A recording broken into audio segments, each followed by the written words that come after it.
I'm Sam, And this is Gabe. and this is Coaster Wars. All right, today's episode, we have a classic taking on a special effects coaster. Right off the bat, these coasters can't get any more different at all. I feel like we've been saying that about our past couple roller coasters, but it really kind of speaks to how different mine and Gabe's likes of coasters are, but also the different ones that we've ridden, because this is another one where Gabe hasn't ridden mine and I haven't ridden his. Yes, well, this coaster for me really shows how much I love history and historical coasters. This really brings that out in me. I love old classic roller coasters. So, and that's what my number 13 is all about, is just a historical classic roller coaster. And what I think my coaster really brings out in me is that I'm a movie buff, and this is a movie roller coaster, and that's one of the reasons why I love it. Well, and then another little small part of it, too, is it's also kind of a nostalgia factor in the fact that this is also one of the first coasters that I rode when I was little. So that's what makes it one of my favorites for me, so. Absolutely. I think without further ado, I think it's time to introduce these fighters. What do you say? Go ahead. All right. In the red corner, standing at a compact height of 44 feet, reaching a top launch speed of 40 miles per hour, hailing from the tourist-ridden lands of Orlando, Florida, and the premier gym, it is Revenge of the Mummy! In the blue corner, standing at a height of 130 feet, reaching a top speed of 60 miles per hour, hailing from the hills of Virginia and the aerodynamics gym, it is the Loch Ness Monster! Let the fight begin! Alright, so my number 13 is Loch Ness Monster. And my number 13 is Revenge of the Mummy. So I think right away we got to mention the age difference between these two roller coasters. Yes. Loch Ness Monster was constructed in 1978, and Revenge of the Mummy was constructed in 2004. So you're looking at a over 20-year difference between these two roller coasters, and it's very noticeable in the ride experience. Would you agree with that? 100%. What Revenge of the Mummy really specializes in is it's amazing special effects and everything like that. But then from a roller coaster's perspective, this thing has 3 launches. One of them is backwards, and it includes 2 different switch tracks and a 180-degree turntable to get you through this entire ride. It's kind of insane. Absolutely. Revenge of the Mummy was kind of the next step for premier rides, showing how innovative and different their ride designs could be. It's another indoor ride in Revenge of the Mummy. Yep. And it's like you said, special effects. Theming is number 1. Well, it's at Universal. And to compete with Disney, they have to have a ton of theming. Like, Universal's a theme park where Loch Ness Monster is kind of at more of an amusement park. Yeah. And that's definitely noticeable between these two rides. For me, with the theming with this ride, because I always talk about it, and of course the queue line really does, but what I love about this ride is the theming extends through your entire ride experience. So with this ride, the original premise The original premise of this ride is that Revenge of the Mummy was another movie that they were making in the franchise. And so when you first come in, you get to see movie sets and storyboards and stuff like that.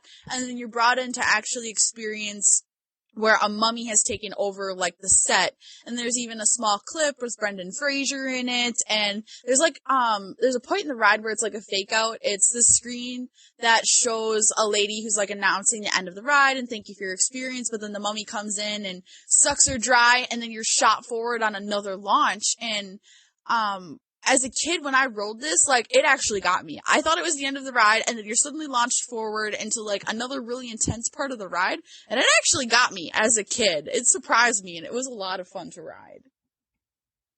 Yeah, it sounds like it. This is a roller coaster that I have not been able to experience. So once again, our initial Universal trip was back when I was a little tiny baby kid, and I was not tall enough to get on any of the roller coasters at Universal, and that included the Mummy. So this is one that I've not been able to experience yet. However, the one picture that I see all over the place is of the flames above the roller coaster. Oh my gosh. Um, so I guess we should maybe talk about the layout of what this ride actually does. And I'll try and be as succinct as I possibly can because there's a lot to explain with this thing. But the first thing is to explain the car. It's a mine car, so it's not a traditional roller coaster train. It's got 4 rows back, it sits 4 across, and so it's really is a family ride. You can ride this with your kids. It's got a single lap bar, but it's also individual to each size. So as an adult, you'll be able to fit really nicely in this ride. And then basically, the first thing is you're led into one, it goes slow in the beginning, kind of leading you through. You get to see some animatronics, you see a couple movie screens, and then you're sent into a room where, if you've seen the Mummy movies, it's these scarab beetles, and they pop out of the walls, and they go screaming by, and then the ceiling lights on actual fire. Want to reiterate, actual fire, and then you're shot backwards. It's real flames. Like, when you see the pictures of this ride, it is a real, like, flamethrower effect. Yes. And that was the one thing I just saw over and over and over again, is the real live flames that come out of the ceiling. Like, you can feel the heat from it when you're sitting in your car, and it just cements, like, oh my god, the ceiling is actually on fire.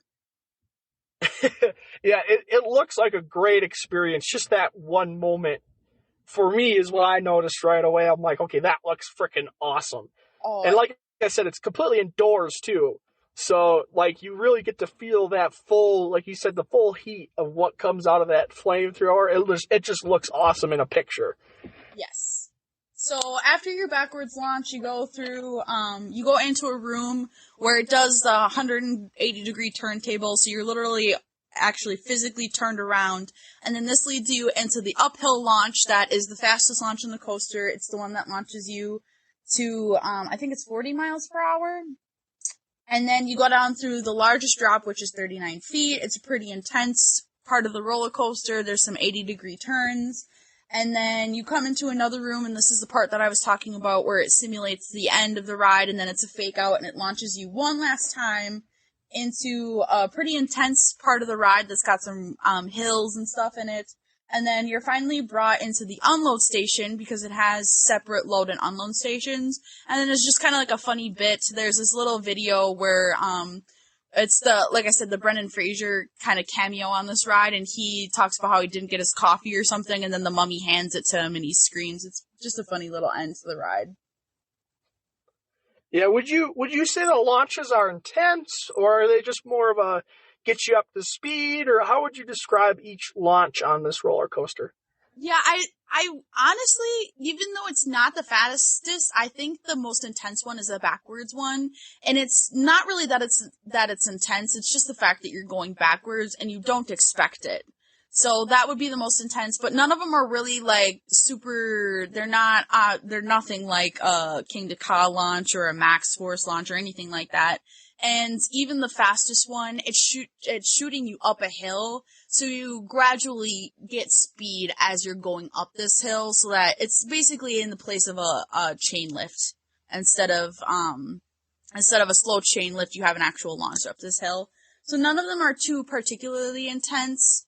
But it's one of those things where it's coupled with all these special effects, so I guess that maybe has a little bit more intensity because there's lights flashing in your face and there's sounds playing in your ears, and so it kind of attacks your senses like that, but in terms of actual physical launch, it isn't that intense, no. Yeah, I feel like the launches on this roller coaster are more of a functional kind of, I mean, if you had to, power the train to go up a lift hill every time you wanted to, gain speed, it make the ride very boring. Oh. So I feel like the launches are more functional to the point where they're just there to get you moving, not necessarily an actual part of the ride experience. Would you agree with that statement? Or Yeah, if you really had to think about it, like if you had to sit through an actual lift hill, they would then have to put some kind of element or video or animatronics around this lift hill. And like if you think about it, on some rides, they can be pretty slow and just kind of inch you up this lift hill. So it really is a more functionality kind of side of things. On top of that, they are the LIM launch, which isn't quite as punchy as some of the other launches as we were talking about in our previous episode. And on top of that, it was kind of one of those things where they particularly, I think, used a launch system too to time it to the different special effects that they had around the ride. So that, because it has to be timed with this animatronic moving at this time or this video playing at this time. And if it were off, it would ruin that experience. Gotcha, that makes sense. Is this another Universal ride that features a lot of in-queue theming, not just the ride experience itself? Oh yeah, 100%.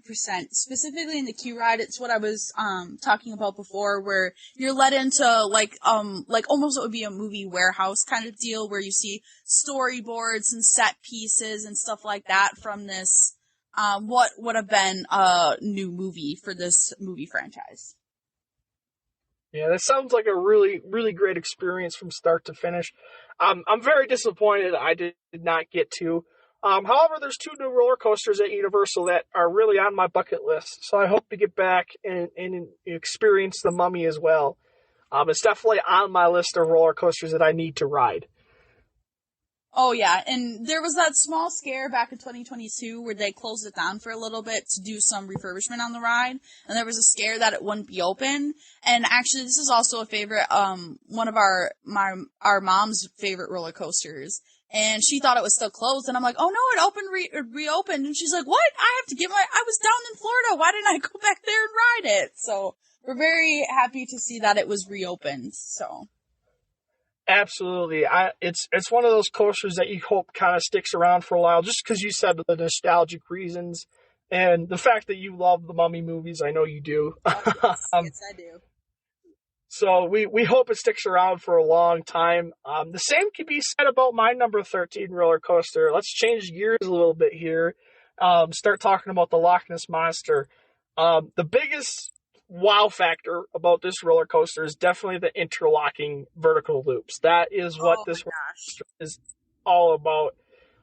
The cool thing about this ride is that it's at Busch Gardens, which they do theming, but not on the same level as Universal or Disney, obviously. But I would say it's better than like a Six Flags themed park, or I would say it's even better than some of the Cedar Fair theming that you see at Cedar Fair parks. Busch Gardens puts a little bit more effort. They only have 2 amusement parks. They have the one in Virginia and the one in Florida. So they can invest a little bit more money into the theming aspects instead of just buying 7 roller coasters, in a year and building them. They buy maybe 1 or 2 and focus a little bit more on theming. What kind of research and what did you discover about this ride that you haven't experienced that you'd like to mention? Well, so, like you said, definitely those interlocking, vertical loops. Like Gabe said, I have never been to this park, and I have never ridden this roller coaster, and so I honestly had no idea what this ride was. And, you probably have told me about it, but it's one of those things where it just, I haven't ridden it, didn't stick in my mind, so I went to go look it up, and that was the first thing, was that it was an interlocking loop coaster, and then on top of that, it has 2 lift hills. And I was like, what the heck is this ride? How have I never heard of this thing before? And then of course, and I was like, okay, interlocking loops, like, is this like a 2001, 2002 kind of coaster? And then to find out it was built by Aero before computers in 1978, like, this thing is an engineering marvel. And then on top of that, it's sort of a terrain coaster on 2. And I'm also partial to terrain coasters. I think they're very cool. So I'm very mad that I have not ridden this coaster yet, and will make it a point to go ride this coaster. Yeah, absolutely. It is definitely a terrain coaster. So where they built this roller coaster, at Busch Gardens, Williamsburg in Virginia, they have a river flowing through the center of the park. And basically what happened is it created a nice valley around this river. And that's where they built this roller coaster. So the loops are in the bottom of the valley right over the water. It's a super cool picture moment. Like if you like to take photographs of roller coasters, this is one that you have to take pictures of because it's just a beautiful environment. And then they built the rest of the roller coaster around the valley of the river and the hills in Virginia that you can see there. And it's definitely 100% a terrain coaster. And it does have 2 lift hills. So the reason that it has 2 lift hills is mainly because to gain enough speed to go through each loop, 1 lift hill wasn't enough. However, the second lift hill doesn't actually drop right into the vertical loop. And the first one doesn't either. So it's not one of those things where you notice the second lift hill, I think, as much. Like on the Beast, you know that second lift hill exists. Like it's a super long, drawn out lift hill, super tall. Like that is part of the ride experience is the 20-second pause you get. Where this one, you don't notice it quite as much. It doesn't pull. The biggest thing a second lift does is it kills pacing in a roller coaster. That's really what it does. But the cool thing about the Loch Ness Monster is pacing is really not part of the ride experience. The ride experience is the vertical lift, or is the vertical loops, and then along with that, the Helix Tunnel. That's really what this ride's all about. So the pacing that gets taken out because of that second lift hill doesn't really kill the ride as much. I do have to ask about that Helix Tunnel because to get more information on the ride, I was watching a review of the ride, and this guy, he didn't like the Helix Tunnel. He thought it was slow and it was boring and it shouldn't be there. So what's your opinion on the Helix Tunnel? So the thing you got to remember is this roller coaster was built in 1978. That's the one thing you have to consider when doing a review on this roller coaster, when doing a comparison to anything else, is it's ancient technology. They don't design roller coasters like this anymore. They use computers, they use computer design, computer calculations. The other thing that's really noticeable about aero rides is they use concentric circles, which basically means that a radius, either a turn radius or a hill radius, is a continuous radius. It doesn't change. So what that does is it creates little speed bumps, or I call it triangles. That's where you get the aero kind of triangle airtime hill, is because the transitions between each curve aren't smooth. So that's where you get the roughness from in an aero roller coaster. We saw that, sorry to interject real quick, we saw that really well on our Six Flags Great Adventure trip. There was an aero mine car ride there. And it's geared as a family friendly. You can bring your kids on it. It's got, it's not a super intense ride, but towards the end of that ride was a little airtime hill that really kind of just jerked you out of your seat. And we're like, we were not expecting that on this little mine car ride. Yeah. And the other thing that Aero did is all of their inversions were copy and paste inversions. They were all the same size, all the same dimensions. So if you rode a corkscrew, like let's say you rode the corkscrew at Cedar Point, you've ridden the corkscrew out in California, or you've ridden the Demon and their corkscrews already. It's the same experience. So for them to kind of go out of their way to put in a Helix, something different, it's not something you see on a lot of aero roller coasters, especially from this era. So for me, it was something cool. I like the fact that it's in a tunnel, so it's not just a wide open Helix, and it makes it feel a little bit more fast paced. But at the beginning, I would agree it is a little bit slow because you come up over the lift hill and it's only like a 10-foot drop that gets you into it, so you don't gain a lot of speed. However, it's a descending Helix, so as you go around the Helix, you get closer and closer to the ground, and that makes it gain a lot of speed. And towards the end, it actually is somewhat intense. Like I said, you can't compare it to a modern roller coaster because it's not a modern roller coaster. It just isn't. Mm-hmm. So I think to compare it to, like if you were to take this and compare it to a modern B&M, like invert, yep. You can't do that. You're doing it a disservice. You got to compare it to the roller coasters of its time period. And when you do that, you really realize how awesome of a roller coaster this really was when it was first constructed. To have 2 lift hills, to feature the Helix, to have the interlocking loops is just a crazy feat. And the fact they all slammed this into a valley by a river is even cooler. I So, 100% agree. me, it's just the historical part of this ride. It is an ace historical landmark. That's the other thing I'd like to mention. So this roller coaster ain't going anywhere anytime soon. Hmm. One thing I am a little bit disappointed is that even if I did get to go ride it, they used to run this where they could run because of I think it's because of the two lift hills, but they're able to run it where they'd have trains going through both loops at the same time. And they had to discontinue that for safety reasons. And then they also changed what trains they were running on it, and now they only run two trains. They used to run more trains and were able to do that. And so I'm like, well, that would have been really, really cool to go through these interlocking vertical loops with another train racing by you. But, it still sounds really cool. Yeah, it is really cool. So what you're talking about, the different trains, they, one of the things that Busch Gardens does really well is they maintain their rides very well. Because like I said, they only have two parks. So they only have two sets of roller coasters to worry about. And on that factor, what they did is they modernized the trains. So right before Arrow went out of business, they ordered new trains from them. So they have the more modern trains from Arrow. And it does improve the ride experience. But what happened is they only ordered, I think it was 3 trains, and they only run 2 at a time now. That's why you don't get that dueling anymore, is because you need more trains on the track to do it. Yep. Okay, that makes sense. So when they ordered the new trains, they only ordered a couple of them instead of having a full roller coaster set. And that's why you don't get that dueling anymore. Yeah. But even without that dueling, it's still a really cool ride experience. There is some theming in the queue line, just talking about, Loch Ness Monster and trying to hunt for Nessie. And you're basically like the theme is you're like a fisherman or whatever, and you're trying to catch the Loch Ness Monster. That's how they theme the queue. So that is one nice thing. The only downfall to this ride is it is incredibly popular at Busch Gardens Williamsburg. A lot of the locals love this ride, and then a lot of people go on it because it is not crazy intense. So they'll bring their, younger children and stuff on it. So you can wait in line for a long time for an old roller coaster.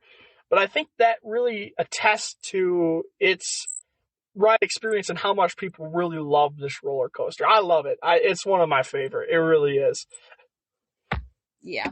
To speak to that theming a little bit, what I could find about the theming is part of it is the actual physical track. It's got a yellow track, but then the train that you're riding in is green, like Nessie. And then, like we was saying, it's designed like you're on an expedition. So they have expedition equipment, and there's a submarine. And then as you go further into the queue line, it's actually designed after a Scottish castle. Because, of course, this is in the Scotland portion of the park, and that's where the legend of the Loch Ness Monster comes from. So, there is theming here, and I could see some pictures online and stuff. I'm like, I actually want to come see this. It looks really cool. So. Yeah, and like I said, they've taken really good care of this ride. One thing I'd like to mention is they're completely retracking it over the winter. So what they're doing is, and you can actually see pictures of pieces heading towards the park on truck beds, is they're completely retracking this roller coaster from start to finish. But the cool thing about it is they are still using the old design features that Arrow used. So it's still going to be the completely welded tubular track. It's still going to feature the concentric circles, and it's still going to feature the non-heart lining curves and banking. So it'll still have that old Arrow feel, but it's going to have brand new track. So it might be a little bit smoother than it has been in the past couple of years, which I think is going to be awesome. I would love to get back out to this when they finish the retracking, just to see, how it was when it was new. Basically what they're doing is refurbishing it to when it was brand new in 1978, which is super, super cool. And that's another reason why I say this coaster isn't going anywhere anytime soon, because they are going to completely retrack it. That is amazing. I can't wait to get here and ride it. I should try and get back there next year, right after they've retracted it, so I can just ride a brand new coaster. Yeah, no, and that's what it's going to be. It's just going to be a brand new coaster, but like it still was designed in 1978. So it'll be a brand new coaster, but it'll still have those old design features. So they're not removing, some of what Loch Ness Monster is. Oh, yeah. The one thing I like to mention is and you tapped on this a little bit, the roller coaster is slower. So the biggest complaint about aero rides is they're rough, uncomfortable, ping pong your head back and forth. This one still has that to a point, but it's not as extreme as some of the corkscrew models or some of their mega loopers, because it's just a slower paced roller coaster. So you hit those curves and those bumps and stuff, you're not going as fast, so it's not quite as rough, which does make it a little bit better of a ride experience. For me, it's my favorite aero that I've ever been on. So I think that really attests to the fact that it's not as rough as some of the other ones. That's really nice. It really makes it a good family coaster, and this one would be great if, like, you have a younger kid that's maybe been on some coasters but never been on one that's upside down, and it'll be able to take them through it a little bit slower, and then on top of that, it would just be a really cool one to ride because you'll have that other loop there, so... Absolutely. The other notable thing is that this roller coaster does not feature corkscrews, which is really what Aero was known for, being incredibly rough. The vertical loops aren't as bad because there's not the laterals and the banging back and forth that you get in the corkscrews. So that also makes it a smoother, more enjoyable experience. I remember that with Demon and how you had to, like, brace yourself before you went through those corkscrews. At least I did because I'm shorter, so my head was in those headrests, and you just had to... It was one of those rides you rode once at the beginning of the day, and if you rode it again, it was wait until the end of the day. Oh, yes, for sure. But this ride you can ride over and over again, I think, and it's a fun experience. I really do. We're kind of reaching that time here where we got to start picking a winner. I'm just going to go right ahead and say it. Loch Ness Monster is my pick here. I got to take it. It's just... I love history. That's what I'm about. I even made a episode on my YouTube channel just about historical roller coasters. I love history. I love roller coaster history in general. This is, like I said, it's an ACE historical landmark, so it's in the Roller Coaster Hall of Fame is kind of what I call it. And it is so good for how old of a ride this is. And you know, it is an engineering masterpiece. It really is. And for me, that reason alone, I got to take Loch Ness Monster here. It's just, I love history, and that's what it comes down to. See, and with this one, I think I'm going to kind of pull from Gabe's hat like he did in our first episode. And as much as I love The Mummy, and I love those movies and the nostalgia factor, I'm leaning a little bit towards Loch Ness Monster in this situation because of that mystique of a ride that I haven't ridden, and the historical aspect of it, and the running through the terrain, and the double lift hills, and it doesn't lack the theming. There's theming there. That Scottish castle actually sounds really cool to walk through before you get into this ride. So I think I'm going to agree with Gabe in this instance, and I'm going to go with Loch Ness Monster. It just sounds like a really cool old ride, and it sounds like it would be awesome to experience. In my opinion, it's one of the most underappreciated roller coasters in the country. I really can say that. And even for me, putting it at number 13, I feel like that's still low. I feel like I could probably rank it a little bit higher on my top 15. But the reason it really makes it for me is the historical significance of this ride. But I suppose I say, that wraps up this episode pretty good. What do you say? I agree. I don't even know what our next episode is. I'm pulling it up right now. Our next episode is going to be a repeat coaster. And once again, two coasters that could not be any further apart on the spectrum. The biggest thing is going to be, speed. I call my roller coaster, my number 12 is going to be speed. And then your number 12 would probably be intensity. Speed versus intensity. That's these two roller coasters. I think that's a good comparison there. Definitely, once again, two roller coasters on the opposite end of the spectrum. That is for sure. Sounds like we got another good matchup ahead of us. Jeez. Yes. Wow. The one I'm really looking forward to is number 11. I don't know if you can see that on your screen or not. No, I didn't. But our number 11 coasters, that's going to be one of the best battles we're going to have in our top 15, I really think. That's a cool and the cool thing about our number 11s is they're in the same park. Oh, dang. We are recording. So yeah, our next episode next week is going to be speed versus intensity. I think that's a good way to describe both those roller coasters for sure. It'll be an interesting battle. I think it'll be a tough one for your roller coaster. I really do. But we'll see. It'll be a nice little fight, and like you said, comparing coasters that you don't normally compare, so I think it'll be a good matchup. So we'll see everybody next week. Yep, see everybody next week.